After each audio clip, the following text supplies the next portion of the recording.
Están por todos lados, poniendo orden en nuestros derechos y obligaciones. Así que, en los próximos minutos, vamos a explorar juntos el ciclo de vida de un contrato, desde que nace hasta que llega a su fin. A ver, pensemos un segundo. ¿Alguien se compró un café hoy? ¿O usó el transporte público? ¿O quizá aceptó los términos y condiciones de alguna aplicación nueva? Pues aunque no lo parezca, todas esas acciones crean acuerdos que tienen consecuencias legales. Definitivamente, los contratos son mucho más comunes de lo que podríamos imaginar. Bueno, empecemos por el principio, por la base de todo. La ley nos presenta un término que es como el gran paraguas de todos los acuerdos, el convenio. Hay que imaginarlo como la categoría general, la más grande. Es cualquier pacto que afecte a obligaciones, ya sea para crearlas, para cambiarlas o para darles fin. Y aquí, ojo, viene la gran diferencia. Si el convenio es ese paraguas gigante, el contrato es un tipo específico de acuerdo que vive debajo de él. Un contrato tiene una misión muy concreta, la de producir o transferir derechos y obligaciones. Es la herramienta que, digamos, echa a andar las cosas, la que genera la acción. Muy bien, ya que entendemos qué es un contrato, ¿qué tal si lo abrimos para ver cómo está hecho por dentro? Vamos a hacerle una disección a sus partes clave, para entender bien cómo se construye este instrumento legal tan importante. Miren, cualquier contrato que esté bien armado va a tener 3 secciones principales. Pensemos en ellas como si fueran el encabezado, luego la presentación de los jugadores y al final las reglas del juego. Estas 3 partes son el proemio, las declaraciones y las cláusulas. El proemio es básicamente la introducción. De entrada nos dice qué tipo de contrato tenemos en las manos, si es una compra-venta, un alquiler, lo que sea. Y claro, quiénes son los que participan. Responde a las preguntas de ¿qué es esto? Y quiénes están involucrados. Justo después vienen las declaraciones. En esta parte, cada uno se presenta formalmente. Dicen quiénes son, confirman que tienen la capacidad legal para comprometerse a algo y, súper importante, describen cuál es el objeto o el servicio del que se trata todo el acuerdo. Es el momento de poner las credenciales sobre la mesa. Y con esto llegamos al corazón del asunto. Las cláusulas. Esta sección es literalmente el manual de instrucciones del acuerdo. Aquí se define todo: el precio, cómo se va a pagar, las obligaciones de cada uno, las multas si alguien no cumple, en fin. El punto clave es que aquí es donde viven las verdaderas reglas y consecuencias legales del pacto. Ok, ya vimos sus partes. Ahora, ¿cómo es que nace un contrato? Porque no aparece así de la nada. Es el resultado de todo un proceso que empieza con simples pláticas y termina en un documento con toda la fuerza de la ley. Y aquí hay algo que es fascinante.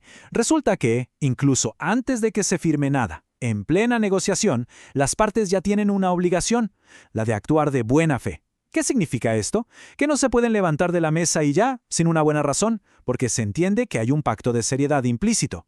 La palabra, incluso negociando, ya tiene un peso. Este proceso tiene etapas muy claras. Primero está la etapa precontractual, que es donde se negocia todo.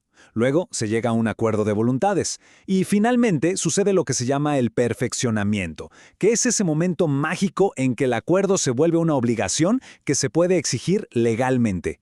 Pero a ver, esto nos lleva a una pregunta bien interesante, sobre todo ahora con tanta comunicación a distancia. Si una persona manda una oferta por correo electrónico desde una ciudad y la otra la acepta desde otra, ¿en qué momento exacto nació ese contrato? Pues miren, la ley aquí no deja lugar a dudas. En México se aplica la teoría de la recepción. Esto quiere decir que el contrato no nace cuando se envía el aceptado, sino en el preciso instante en que la persona que hizo la oferta recibe esa aceptación. Esto es clave para dar certeza a todos los involucrados. Bueno, una vez que el contrato nace, empieza su propia vida.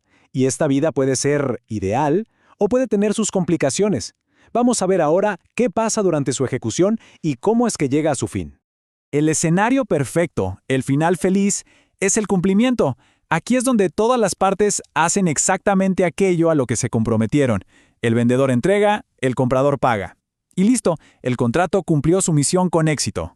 Pero claro, no siempre termina así. Hay que saber diferenciar muy bien entre la extinción y el incumplimiento. La extinción es el final natural del contrato, cuando ya todo se cumplió.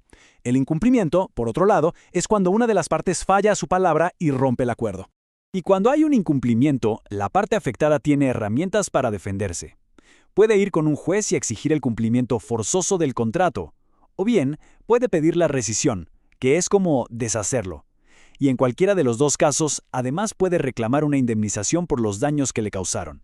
Ahora vamos a explorar la parte más dramática de los contratos. Aquellos que nacen con defectos de fábrica tan graves que pueden ser invalidados por completo. Estos defectos se conocen como vicios del consentimiento. Porque no todo acuerdo de voluntades es legalmente válido. El consentimiento es la base, son los cimientos del contrato, y si esos cimientos están mal, toda la estructura se viene abajo. Es así de simple. El primer vicio es el error. Esto pasa cuando una de las partes se equivoca sobre el motivo principal para celebrar el contrato. Por ejemplo, comprar un cuadro creyendo que es una obra original y que en realidad resulte ser una copia. Si ese error fue lo que te motivó a firmar, el consentimiento no es válido. El segundo vicio es el dolo. Y aquí ya no hablamos de una simple equivocación. Aquí hay mala intención. Dolo es cuando una parte usa trucos, engaños o cualquier maña para hacer que la otra caiga en el error. Es básicamente tender una trampa para conseguir el sí acepto. Y el tercer vicio es la violencia. Y ojo, porque la ley aquí es muy específica. No se refiere solo a la fuerza física, sino también a amenazas serias que pongan en peligro la vida, la honra, la libertad o una parte importante del patrimonio de la persona o de su familia. El punto central de todo esto es el siguiente. El consentimiento que se da por error, por dolo o por violencia simplemente no es válido. Estos vicios envenenan el acuerdo desde el inicio y la parte afectada puede ir con un juez y pedir que ese contrato se declare nulo. Y con esta idea cerramos este recorrido dejando una pregunta en el aire. Ahora que conocemos cómo se arma un contrato, cómo nace y los defectos que puede tener, vale la pena reflexionar un poco. ¿Serán verdaderamente válidos todos los acuerdos que hemos aceptado a lo largo de nuestra vida?